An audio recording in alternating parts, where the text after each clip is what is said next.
I think we need to focus on this issue. We need a new definition of the word usury. Any interest on any loan of fiat money, meaning money created out of nothing. Now this example of $172,741 unearned interest on a $100,000 home is like a grain of sand in the Sahara. Look around the desert. All of the other homes of America, all the factories, all the machinery in the factories, all of the high-rise buildings, the hotels, all the airplanes, the automobiles, the farm equipment, the farm structures, everything that we have, we're looking at a similar relationship here. This is staggering.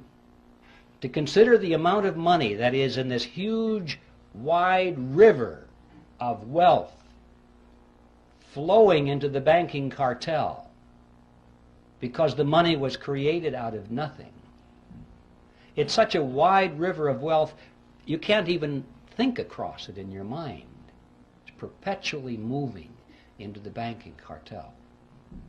This is a dead short across the productive capacity of America. This is money that should be going to the people who produce and who create, instead of being siphoned off through a scam.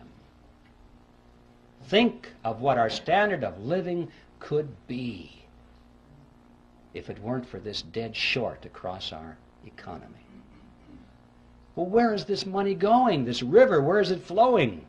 You get the mental picture that maybe it's going into a lake somewhere or behind a dam. All this money is rising, accumulating. People are getting richer and richer and richer. No, not so. It's not how it works. They're spending the money. What are they spending it for? Well, they're not spending it for more yachts and more mansions. That's not it. I mean, they got rid of the mansions back on Jekyll Island. They got bored with those things. Once a person has all the money that they can possibly use for the material pleasures of life, what is left? Sure, power. Absolutely. They are spending this money for power, ladies and gentlemen, to acquire power over you and me and our children. They're literally buying up the world with it. But I don't mean they're buying up the real estate or the hardware. They're buying up control over people. Technically, in sociological terms, they're buying control over the power centers, which means those groups and institutions through which people live and work and follow leadership and accept information. People are always associated in groups, and they work in groups, they move in groups. And these groups have heads of them, leaders. And this money has been going for many years to acquire influence, if not control, over the leaders of these power centers in society. So they can, therefore, indirectly influence and control you and me. Specifically, that means they have been spending this river of wealth very freely to buy control over politicians, political parties, television networks, cable networks, newspapers, magazines, publishers, wire services, motion picture studios, universities, labor unions, church organizations, trade associations, labor unions, tax-exempt foundations, multinational corporations, Boy Scouts, Girl Scouts, you name it.